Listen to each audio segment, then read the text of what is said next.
kembali ajak Anda ngobrol dengan Bung Rocky Gerung. Saya Hasbun Arif dari Forum News Network dan ini kerjasama dengan Rocky Gerung Official.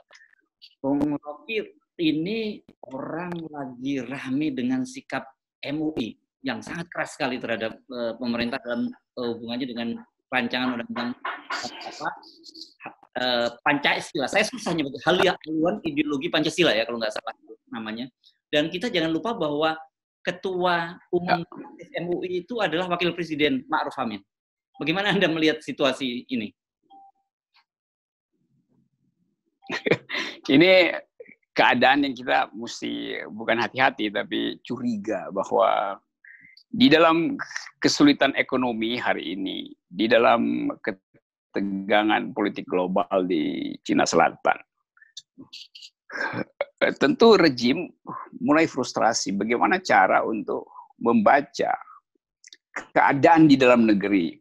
Kan sampai sekarang seolah-olah presiden tidak punya parameter untuk menentukan ini lagi kita dalam sosialan kita sedang terganggu apa enggak, solidaritas sedang bermasalah apa enggak. Maka dimunculkanlah tema ini, diskurs tentang ideologi. Out of the blue, tiba-tiba orang menganggap bahwa ini nggak ada percakapan sebelumnya. Kenapa kemudian kita diganggu dengan debat ideologi itu? Sangat mungkin ini juga politik intelijen untuk disinformasi. Kan ada departemen informasi, ada disinformasi itu. Nah, saya menangkap itu untuk memancing apa pikiran publik tentang Pancasila, tentang ideologi. Tapi kalau kita lihat rentetan ke belakang, mulai dari pembentukan BPIP, dan secara eksklusif PDIP ya, diberi tempat yang istimewa di situ karena alasan historis.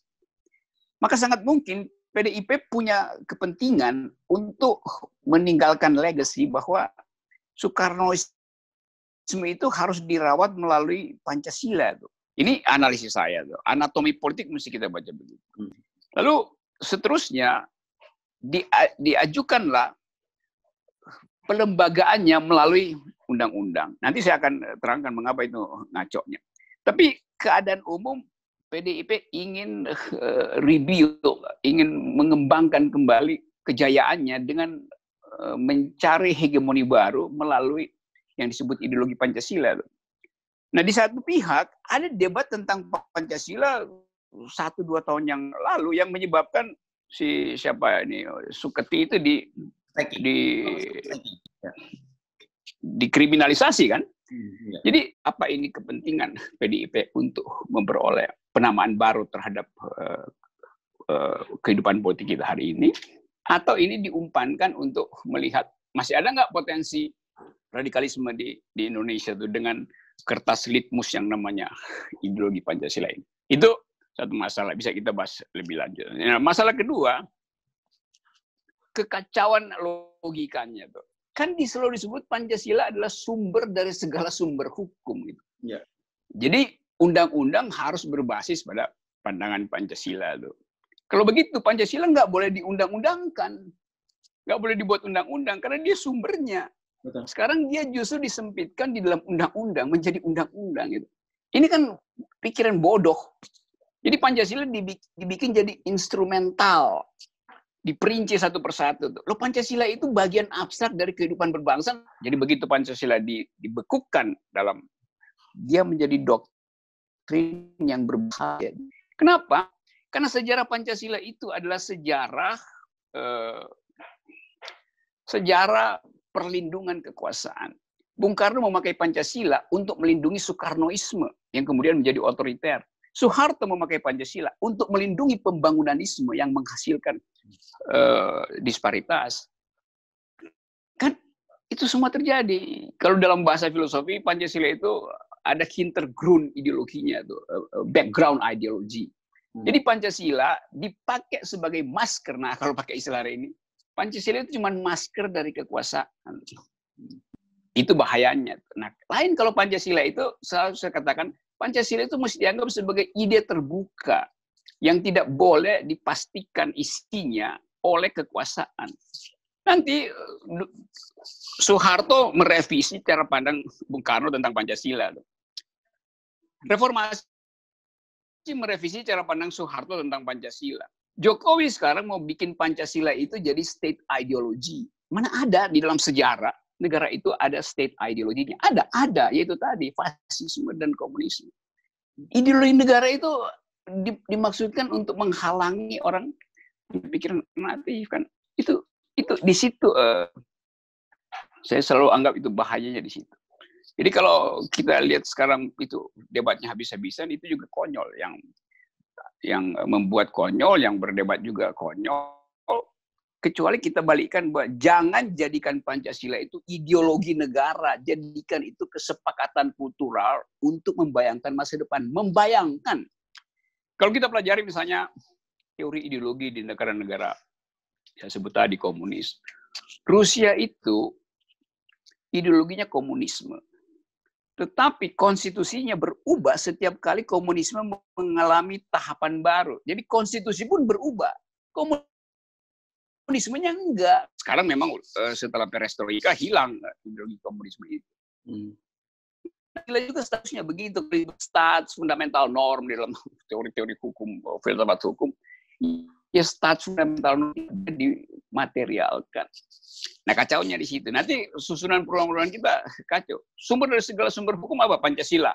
Pancasila adanya di mana? Adanya di undang-undang. Undang-undang adanya di mana? Adanya di bawah Pancasila. Jadi Pancasila ada di bawah Pancasila. Gitu. Kan kacau pikiran. Ya. Begini ini apa namanya ya? Istilahnya legal reasoningnya, penalaran hukumnya tuh ngaco. Nah kalau dia udah ngaco, pertanyaan terakhir, ada apa untuk diundang-undangkan? Sesuatu yang diundang-undangkan itu jadi nggak berguna. Pancasila itu. Sekarang saya ingin melihat dari sisi dampak politiknya, Bung Rocky. Karena hari ini kita mendengar beberapa hari ini yang bereaksi luar biasa. MUI sudah mengeluarkan maklumat, belum fatwanya, ya, untuk mengawal ini. Kemudian juga Pepabri bereaksi. Dan kemudian orang mengait-kaitkannya dengan persoalan kembalinya ideologi PKI. Dan menurut saya agak masuk akal juga karena kemudian ada perdebatan soal TAP MPR nomor 25 tahun 66 kan, yang tidak dimasukkan di situ. Bagaimana Anda melihatnya? Ini kan ada momentum konflik Amerika dengan Cina itu, dan Cina dianggap sebagai dalam politik kita pernah kita punya poros Jakarta Beijing segala macam.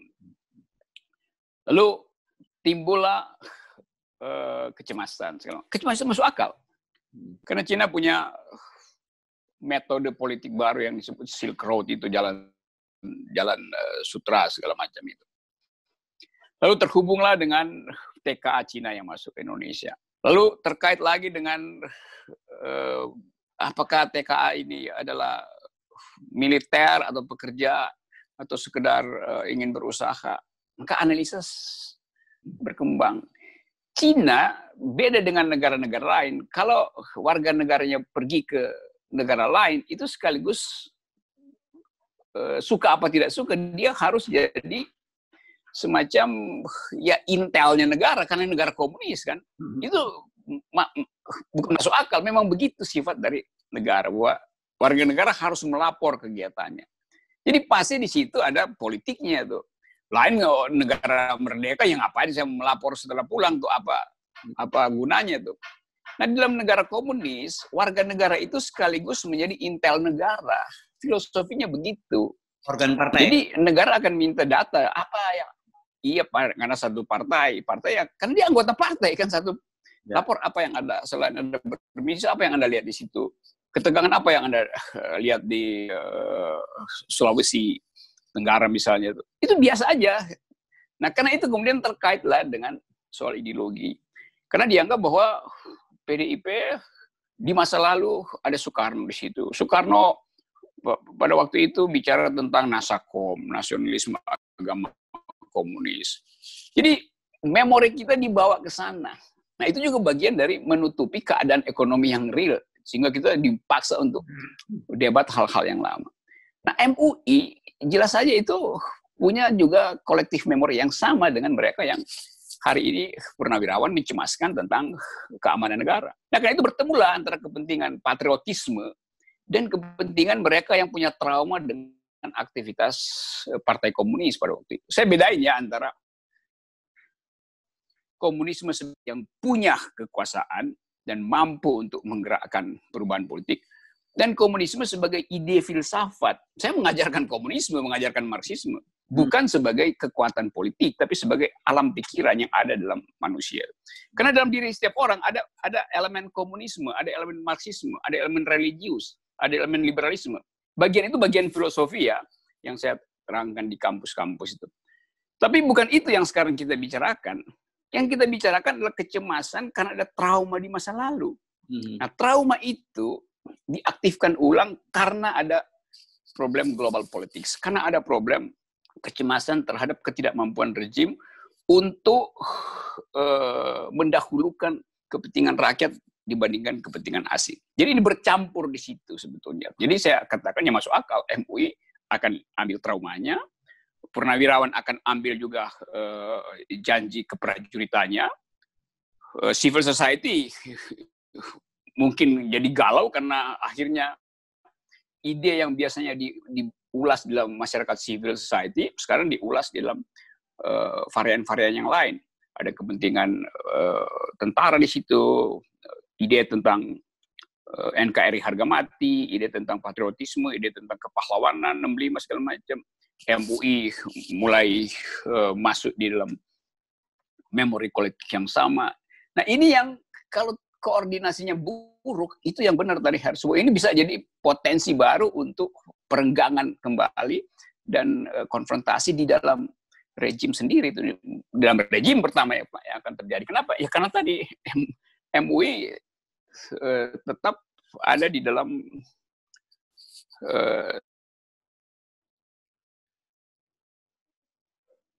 satu faktis siapapun. Nah, karena Ma'ruf Amin ada di situ, nah kita melihat Ma'ruf Amin akan bicara apa dalam keadaan itu.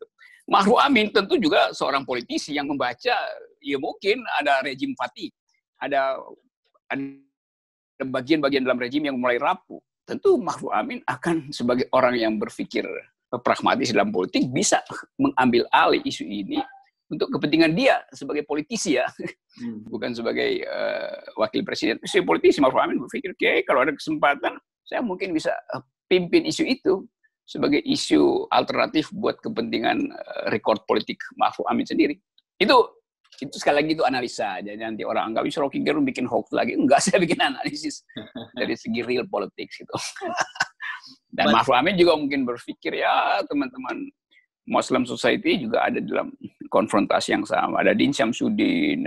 Ya udah ini masuk lagi dalam analisis politik aliran gitu ya. Oke. Oke, Herso.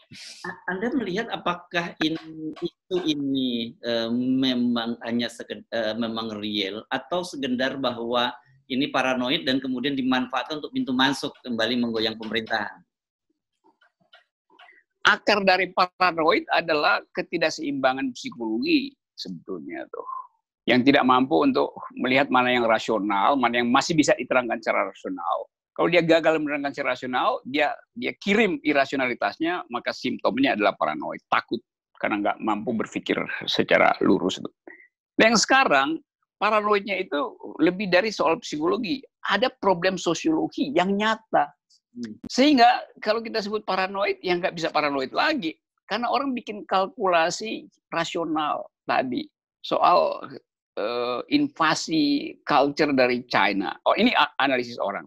Invasi TKA, berarti ada invasi ideologi.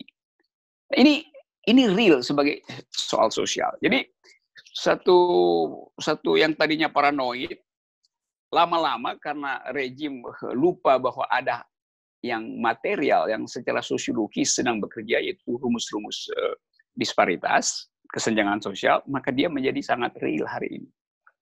Nah, bahayanya pengetahuan rejim tentang keadaan politik di bawah itu hanya berdasarkan sumber buzzer yang ngelapor tuh. Jadi pemerintah nggak bisa bikin kalkulasi yang berakal itu karena sumbernya adalah buzzer yang nggak berakal. Itu bahayanya kan, miara buzzer. Nah sekarang istana kena tuh dia miara buzzer.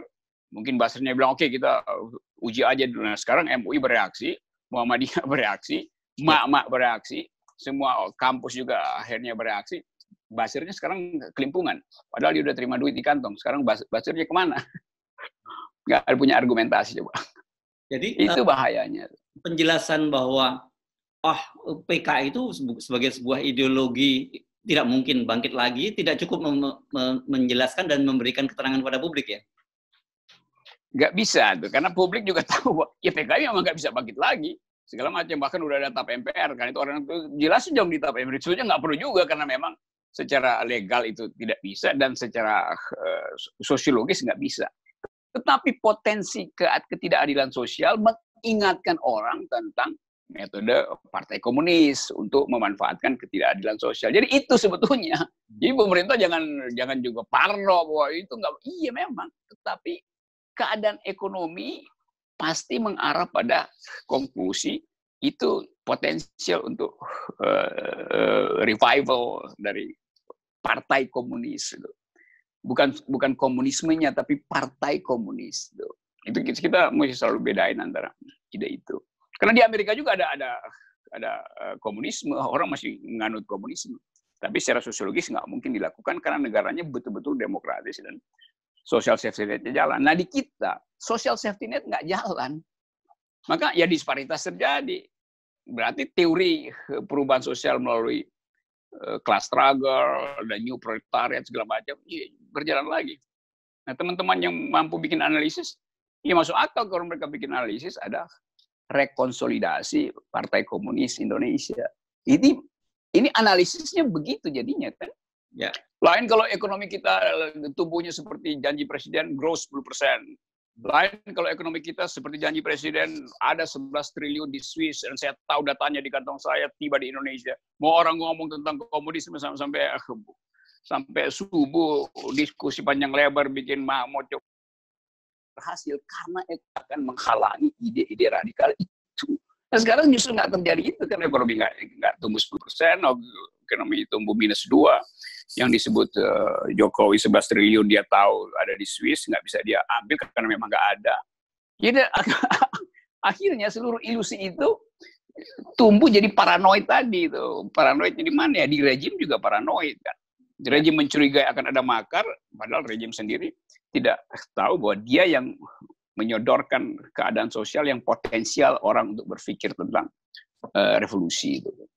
Ya, Bung Rocky, kelihatannya untuk isu yang satu ini soal Pancasila, Presiden Jokowi harus betul-betul hati-hati ya, karena saya menangkap ada kemungkinan terjadi aliansi-aliansi baru, kekuatan baru yang mungkin selama ini memang terpecah-pecah. Misalnya kalau kita lihat tadi, misalnya dalam maklumat MUI menyatakan bahwa kalau mendapat laporan ada kegiatan PKI yang bangkit, diminta untuk melapor ke TNI. Ini kan dan kemudian di satu sisi mempersoalkan itu. Ini Anda nggak melihat kemungkinan ada aliansi-aliansi baru yang perlu diwaspadai Jokowi kalau tidak hati-hati mengelolanya? Masalahnya Jokowi nggak punya radar pikiran yang secermat itu untuk membayangkan itu. Yang ada adalah dia nunggu siapa yang akan melaporkan keadaan itu.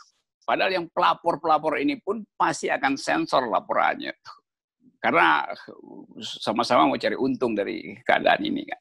Lain kalau presidennya cerdas, dia bisa bikin kalkulasi bahwa pasti akan ada social unrest, pasti di bawah sudah bertemu petualang politik kalau dia mau berpikir sebagai politis. Tapi beliau tidak punya kemampuan itu, maka dia akan pasang kuping kiri, pasang kuping kanan. Yang bisikin dia di kiri lain, yang bisikin dia di kanan lain. Yang dia ucapkan juga jadi lain. Yang diucapkan jubir juga jadi lain gitu kan. Jadi ini karena koordinasi otak kekuasaan itu tidak koheren. Itu cuma itu intinya tuh. Nah karena itu potensi itu sangat bakal terjadi. Saya pakai istilah dulu, sangat bakal terjadi dari segi analisa. Bukan saya ingin terjadi. Tapi lagi-lagi nih kalau kembali saya menggunakan logika berpikir para jubir, nyatakan kan ini undang-undang inisiatif dari DPR. Kenapa mesti Jokowi yang disalahkan gitu, Bung Rocky? Jokowi perlu legitimasi untuk mengamankan dirinya nanti itu kan. Sebetulnya kita mesti lihat ini satu paket, bahwa orang anggap bahwa ya Jokowi jangan disalahkan, bahkan Jokowi kan nggak perlu dipersoalin lagi kan, periode udah selesai, nggak mungkin dia jadi calon presiden lagi. Memang, tapi dia bisa jadi mantan presiden, dan mantan presiden itu kalau di belakangnya ada gerbong kekacauan, orang akan bongkar lagi ini masinisnya siapa waktu ada kekacauan di gerbong itu. Jadi Presiden Jokowi pasti juga berpikir pragmatis bahwa setelah dia tidak jadi lagi presiden, mesti ada yang menjamin bahwa dia tidak akan dipersoalkan kebijakan ekonomi, kebijakan politik. Jadi mau cari aman sebetulnya tuh. Nah, sekarang kita berpikir siapa yang akan dimintakan sebagai penjamin presiden. Semua orang pasti akan nyalurkan diri kan supaya Jokowi angkat-angkat dia. Maka itu semua orang berebut mendekati partai besar pendukung presiden, yaitu PDIP. PDIP juga baca hal yang sama. Kalian pasti butuh saya tuh. Jokowi juga ingin agar supaya keadaan semacam ini dia ketahui apa pikiran PDIP. PDIP mungkin juga berpikir nggak perlu saya kasih tahu sama Jokowi karena Jokowi bukan calon kami nanti tuh. Jadi Jokowi juga ada dalam kecemasan soal semacam ini. Jadi kalau dibilang nggak ada hubungan dengan Jokowi pasti ada hubungannya karena ini satu paket dengan menjamin presiden yang nanti tidak dipersoalkan kebijakannya ketika dia 1 minggu setelah lengser, supaya dia nggak diolok-olok nanti itu. Di Kompas kemarin saya bilang, bayangkan misalnya setelah presiden lengser dia jalan-jalan ke mall yang habis dia buka PSBB-nya, lalu orang bisik-bisik ada COVID lewat, atau mereka yang pernah baca Tempo itu bukan COVID, itu Pinocchio, kan buruk kan? Mesti ada orang yang jamin supaya presiden tidak diolok-olok semacam itu. Jadi Jokowi berpikir ke arah situ. Ya. Nah, jadi prediksi Anda RUU ini akan bagaimana nih muaranya RUU haluan ideologi Pancasila? RUU ini juga akan kita mesti lihat geopolitik hari ini. Panglima Komando Operasi Wilayah 1 mengatakan bahwa ada eskalasi di Cina Selatan itu, karena itu kita mesti siap-siap. Yang ngomong itu Panglima yang tahu tentang data real di Cina Selatan itu. Sinyal itu hendak dikatakan oleh Panglima sebagai sinyal kondisi militer. Tetapi bagi pemain politik itu akan dibaca sebagai sinyal ideologi. Kan Panglima cuma bilang ya mungkin nanti bandara-bandara kita di Pekanbaru, sekitar Sumatera, Kalimantan bisa dipakai untuk pendaratan keadaan darurat dari mereka yang berperang. Entah Cina, entah Amerika mau pakai pangkalan itu. Kalau pesawatnya bolong dia cari bandara yang terdekat. Kalau bagi pangkalan konsumsi bahan bakar segala macam. Itu data militer. Tapi bagi MUI misalnya, itu akan dibaca lain tuh. Bagi itu adalah data ideologi itu. Kan begitu lihatnya kan. Jadi saya memprediksi bahwa undang-undang ini justru akan masuk di dalam jebakan konflik regional nanti tuh. Negara-negara di sekitar situ. Nah itu keadaannya. Jadi apa prediksi saya, undang-undang ini akan jadi variabel yang membuat kita saling bermusuhan nanti justru ketika ada eskalasi di Cina Selatan. Kaitannya begitu. Nah, mestinya KSP membaca itu. Mestinya juru bicara harus mampu menerangkan itu. Juru bicara jangan cuma sekedar jadi juru bicara dari pemberi suara yang juga suaranya tidak berdasarkan analisis. Dan jadi presiden kan mesti terangkan itu pada publik. Ya, itu yang presiden harusnya menjelaskan ini pada publik ya, karena ini potensi perpecahan semakin besar dengan undang-undang dengan besar. Ya. Oke. Baik. Terima kasih Bung Rocky Gerung. Kita sampai juga. Ya. Oke. Siap.